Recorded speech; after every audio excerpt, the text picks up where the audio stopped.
Thank you, Senator. Let's bring in National Review's editor-in-chief, Rich Lowry, along with Fox Business anchor David Asman. Rich, how do you see this? The Chinese Communist Party views these algorithms, which are in China, controlled by engineers, as state secrets. How much more clear do we need to make this to the elected leaders in D.C.? Yeah, well, an analogy would be during the Cold War, if a Soviet-connected company wanted to buy, say, CBS, would be okay with that? No, never in a million years. And this is not a First Amendment issue.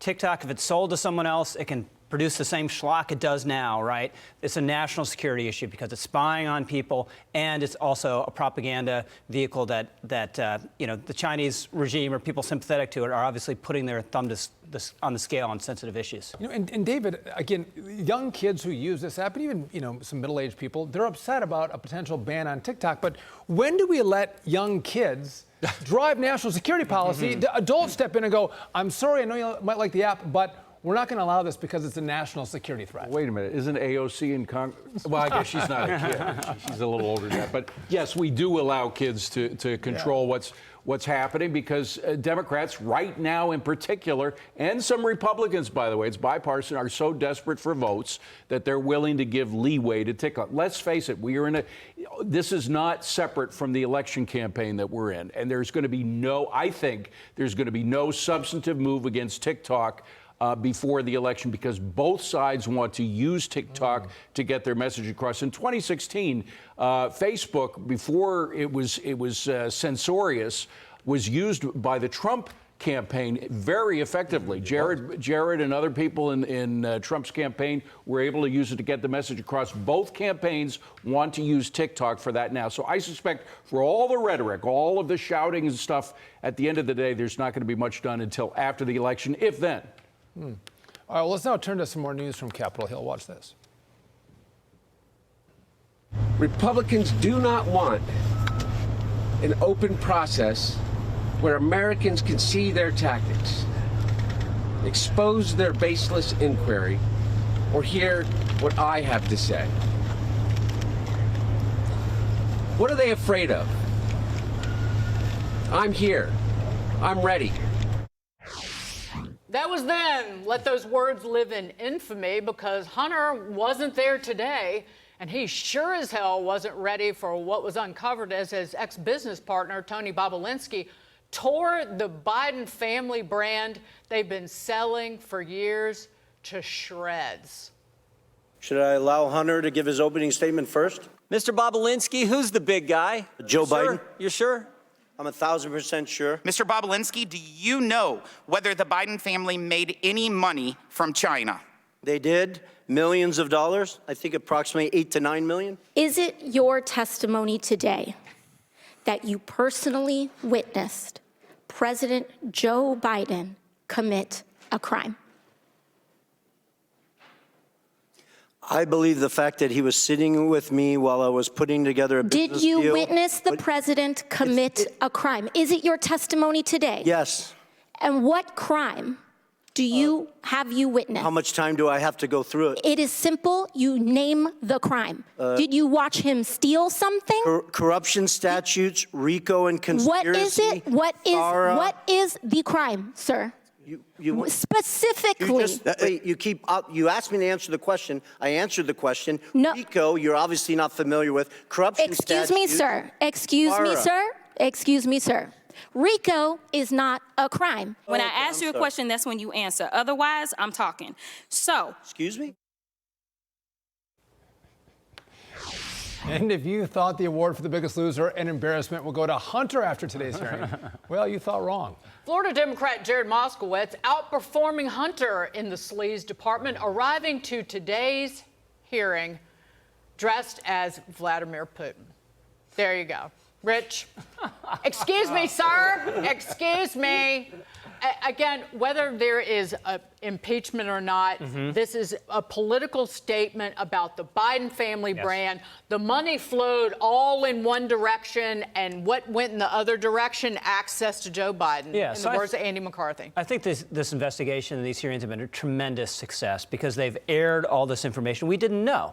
Now, whether they're actually going to impeach him or not, I don't know. It seems pretty hard now. The majority is getting so slender. But this was a public airing of information the public should have known and should have known back in 2020. And can I just throw in something? Because this is the flip side of lawfare, is what we're seeing here. Trump is accused of stuff, including RICO, by the way. If you look at Fani Willis, she's got a RICO case. Right. He mentioned RICO, and she said that's not all right. But Trump can't get a fair deal because of lawfare, and Biden can't get indicted any way at all because of the reverse of lawfare, because they're not using the law against him. So it's just they're using the law. This is the Department of Justice using the law for whatever it feels is politically viable to its own case. I know the bar in Congress is really low, but Congressman Moskowitz coming in with his Trump mask on, it just looks like a punk. No, honey, it was Putin. Putin. What did I say? Yeah, you're thinking like a Democrat. Trump. You're thinking they're the same. Putin. That's right. Putin. Right. I had to correct that. Thank you for that. I let a lot go around here, but I had to correct that. There it is. No, but I think that was embarrassing. And also, I think Hunter Biden would have shown up today, Rich, if Bobulinski wasn't going to be there. If he could have been by himself and owned the hearing, he would have come. He didn't want to hear actually some witnesses that know the truth about what he's done. Yeah, it would have been devastating for him to be there sitting beside Tony Bobulinski. And look, this is a whole bad faith argument, right? When he was trying to avoid closed door hearing, which he eventually went to, he was like, I got to do it in public. That's the only way it makes sense. And now they're okay, come here and sit in public. No, I can't do that. That'd be crazy. David, you made the comparison between what is being thrown at President Trump and what Joe Biden is getting away with. But let's move on to this, because the clock is ticking for Donald Trump to come up with the nearly $500 million bond that he needs to get Letitia James off his back, for now at least. While his attorneys say that they are strapped for cash with nowhere to turn, sources are telling the New York Post that Trump may just say, the heck with it, do nothing, and watch Letitia James try to take Trump Tower or one of his properties. I would never try to second guess what Donald Trump is going to do, because he always comes up with something you're not expecting. That may be one scenario, but he's pushing a legal scenario, or at least his legal team is, based on the expression of the saint Justice Ginsburg, Ruth Bader Ginsburg, who, of course, the left has lionized as literally as a judicial saint. She, back in 2019, had a decision about excessive fines. It was Timms versus Indiana in 2019, if you want to look it up. She said, and I'm quoting her now, "For good reason, the protection against excessive fines has been a constant shield throughout Anglo-American history. Excessive fines can be used, for example, to retaliate against or chill the speech of political enemies." Bingo! Yeah. That's exactly what this case is about. Or make it impossible for them to appeal, which is what you see in this. But she is going to be used by the Trump team, and again, she is a saint among liberals, as the reason why this is an excessive fine and why it has to be thrown out.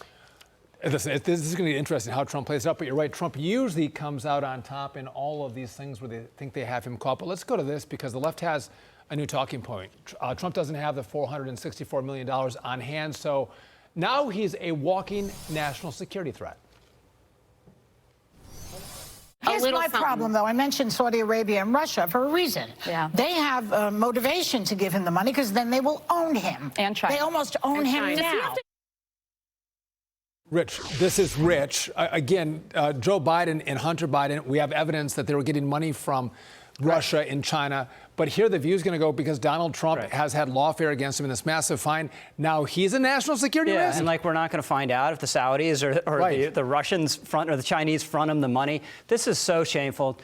Tish James has used the power of the state to attempt, with some success so far, to destroy his business that he's built over decades and humiliate him personally. And she's on Twitter spiking the football. You know, what decent prosecutor does that? And I just want to point out, this is a rehash. You never heard him talk about Biden. But there was a Bloomberg article. We showed the headline. There was an opinion piece saying that his financial challenges make him a national security threat, talking about Trump. This compromised narrative is left over from the Russia collusion lies that they've been peddling. They still cannot let go of it. No. Well, you still hear people like Schiff and others use it in the House of Congress, saying, ignoring all of the evidence that's come out with two thorough investigations by independent investigators that saw that there was nothing there. But they're going to go back in the well because they're appealing not to justice, but what they're appealing to is the MSNBC audience. The voters for Biden are going to vote for him no matter what because they hate Trump so much. Justice doesn't have anything to do with it. That's why it has to be taken out of their hands and put in the hands of grown-ups at the Supreme Court, or at least something higher than what you have with Letitia James's office. But I think everyone understands this is done for political purposes. And the bottom line is, it's yes, the left wing might love it, but the average voter, the independent voter who's going to decide this election, they don't like it. They see it for what it is. And so as a political strategy, I think this doesn't make a lot of sense. Rich Lowry, David Asman, Good thank to you both see for you being both. here. Good Great to see you. quote Thank out you. of... Yeah, well, it's in the history waiting of the to Supreme use that Court. for You can look it up. decades. Well done. Timms Saved it up. versus Indiana, 2019. David Asman, over the top. I love it. Thank you, guys. Thank you.